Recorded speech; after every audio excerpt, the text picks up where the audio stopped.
India के ज़िला फिरोजपुर के गांव लोगों में मैं पैदा हुआ था। मैं अभी 2 वर्ष का था कि पार्टीशन शुरू हो गई। वाला साहब सियासत में हिस्सा लेते थे, हमसे अलहदा हो गए। फिर मेरी वालदा मोहतरमा मुझे लेकर पाकिस्तान आई। बहुत ही ज़्यादा तकलीफ़ों का सामना करना पड़ा, लेकिन मेरी वालदा ने हिम्मत नहीं हारी और वो मुझे लेकर आई।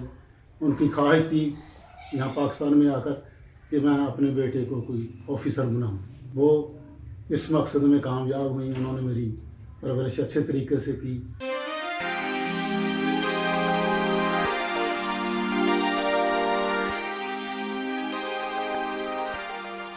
बिस्मिल्लाहिर्रहमानिर्रहीम।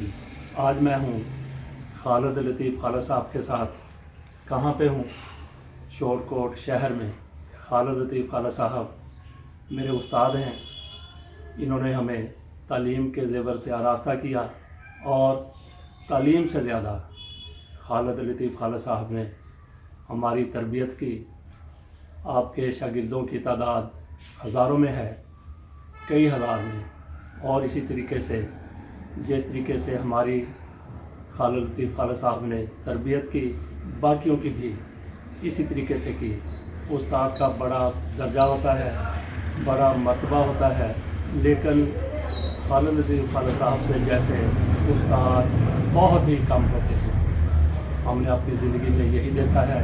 तालीम देने वाले बहुत हैं, लेकिन तरबियत करने वाले बहुत कम हाल होते हैं। उनमें जनाब खालिद लतीफ़ खाला साहब शामिल हैं। आज इनसे थोड़ी सी गुफ्तगू करेंगे। इनसे पूछेंगे कि इन्होंने कहाँ पे जन्म लिया, कहाँ तालीम हासिल की, और इन्होंने फिर हम जैसे स्टूडेंट्स की किस तरीके से तरबियत की। वो सवालात का सिलसिला शुरू करते हैं, साथ साथ गुफ्तगू होती रहेगी। जैसे जैसे गुफ्तगू बढ़ती रहेगी, सवालात भी सामने आते रहेंगे। जनाब सर खालिद लतीफ़ खाला साहब। शुक्रिया फजल से अंसार। आपकी आमद मेरे लिए बायस इज़्ज़त व सद इफ्तिखार है। आप यहाँ तशरीफ़ लाए। आज तो ऐसे लगता है जैसे मैं दोबारा जवान हो गया हूँ, हालांकि मेरी उम्र 78 साल से एक्सीड कर गई है। तो जहाँ तक आपके सवाल का तल्लुक़ है कि मेरी पैदाइश कहाँ हुई, मेरी पैदाइश इंडिया के ज़िला फिरोजपुर के गांव लोपों में मैं पैदा हुआ था। 2 अप्रैल 1945 को मेरी पैदाइश हुई थी। मैं अभी 2 वर्ष का था कि पार्टीशन शुरू हो गई, फसादात शुरू हो गए। वाला साहब सियासत में हिस्सा लेते थे, वो हमसे अलहदा हो गए। फिर मेरी वालदा मोहतरमा मुझे लेकर पाकिस्तान आए और रास्ते में जिन तकलीफ़ का सामना किया, उनका बहुत ही ज़्यादा तकलीफ़ों का सामना करना पड़ा, लेकिन मेरी वालदा ने हिम्मत नहीं हारी और वो मुझे लेकर आई। उनकी ख्वाहिश थी यहाँ पाकिस्तान में आकर कि मैं अपने बेटे को कोई ऑफिसर बनाऊँ। वो इस मकसद में कामयाब हुई। उन्होंने मेरी परवरिश अच्छे तरीके से की। स्कूल जाने के लिए वो मुझे तैयार करती थी, सुबह नाश्ता पाबंदी के साथ देती थी, कपड़े धोती थी। उनकी चाहत थी कि मैं कोई ऑफिसर बनूं। तो मैंने प्राइमरी स्कूल तो गांव से पास किया, गांव के प्राइमरी स्कूल से। बाद में मिडिल और हाई क्लासेस गवर्नमेंट मुस्लिम हाई स्कूल जानीवाला से मैंने मैट्रिक का इम्तहान फर्स्ट डिवीज़न में पास किया था और इंटर मैंने गोहरा से पास किया। एजाज़ी नंबर लिए, अच्छे नंबर लिए थे मैंने।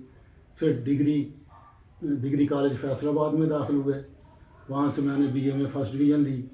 इस तरह एमए में अच्छे नंबर हासिल किए थे। अच्छा, तो उसके बाद फिर आपने मुलाजमत का सिलसिला कहाँ से शुरू किया? मुलाजमत का सिलसिला तो ऐसे हुआ कि एमए करने के बाद मेरा प्रोग्राम था कि मैं बीएड कर लूँ, लेकिन मेरे वालिद साहब ज़िद थे कि आप एमए करें। फिर मैंने MA Urdu government college Faisalabad से किया। वो एमए उर्दू करने के बाद मैं बीएड करने के लिए सेंट्रल टेक्निकल कॉलेज लाहौर चला गया। वहाँ से मैंने बीएड फर्स्ट डिवीज़न में किया। अभी मेरा कुछ अर्सा बाकी था कि मेरे दोस्त मिर्ज़ा इकबाल मोहम्मद बेग साहब मेरे पास आ गए। उन्होंने कहा कि आपने बीएड करने के बाद क्या करना है। तो मैंने कहा कि जब रिज़ल्ट आएगा, उस रिज़ल्ट आने तक तो मैं रेस्ट करूँगा। रिज़ल्ट आने के बाद پھر دیکھیں گے کیا کرنا ہے۔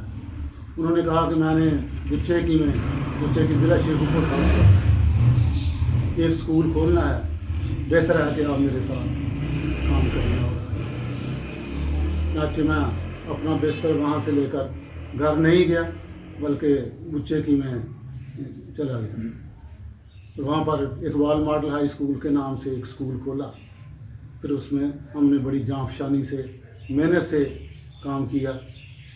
ہماری محنت اور جانفشانی کو دیکھ کر وہاں کے اساتذہ کے بیٹے، وہاں کے فوجی افسران کے بیٹے ہمارے اسکول میں داخل ہوئے۔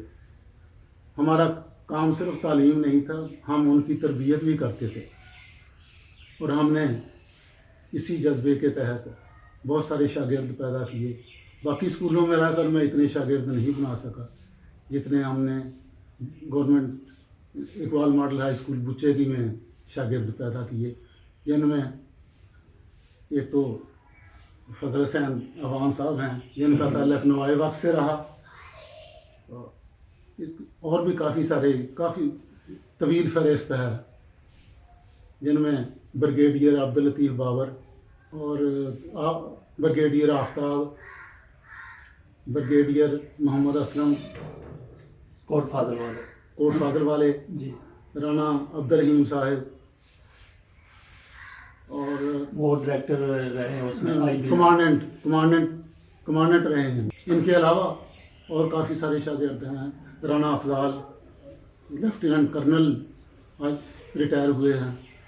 کچھ جج بھی تھے میرا خیال آپ کے؟ ہاں، جج میاں فیض محمد ریٹائرڈ سیشن جج، اور میاں چودھری طالب حسین جی، وہ بھی جج کے عہدے سے ریٹائر ہوئے ہیں۔ پھر رائے ممتاز حسین وہ سیکٹری پنجاب اسمبلی رہے ہیں۔ تو اس طرح اور کافی سارے شاگرد ہیں۔ اچھا، وہ جو آپ کے ساتھی اساتذہ سے، ان میں سے آپ کا ابھی تک کس کے ساتھ رابطہ ہے؟ ان میں سے میرا زیادہ تعلق تو میرے دوست ہیں اور میرے بھائی بھی ہیں، مرزا اقبال محمد گریل صاحب ہیں، جو آج کل لاہور میں سیٹل ہیں اور ریٹائرمنٹ پر ہیں وہ۔ ہاں، جو ان سے ہی ملاقات ہوتی رہتی ہے میری جی۔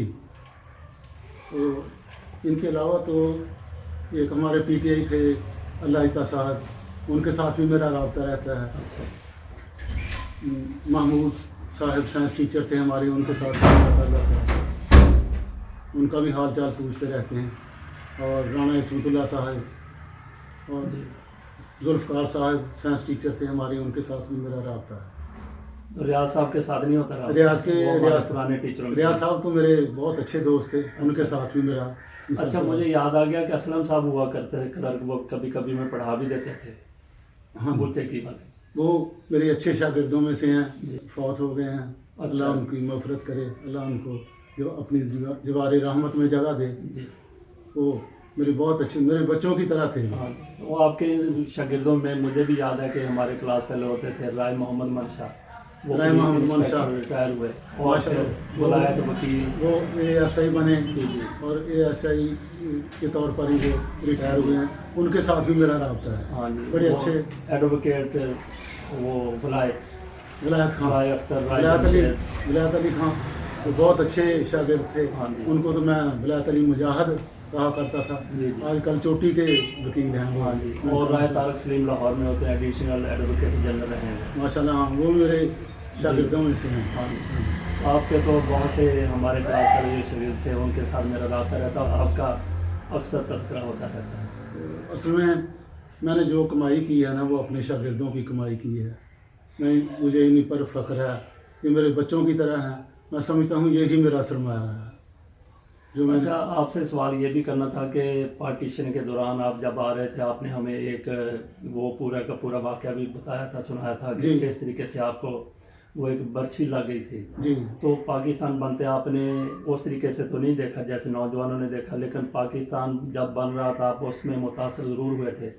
والدہ نے بہت زیادہ مشکلات کا سامنا ان کو کرنا پڑا، والد صاحب بچھڑ گئے تھے، پھر مل بھی گئے۔ جی، تو کیا پاکستان کے مقاصد ہم نے حاصل کر لیے ہیں؟ وہ جس مقصد کے لیے پاکستان بنا تھا نا جی، وہ ہم ابھی تک ان مقاصد کو اچیو نہیں کر سکے۔ یہ اصل میں اتحاد اور اتفاق کی ضرورت ہے، جو ہم قومی اتحاد پیدا نہیں کر سکے۔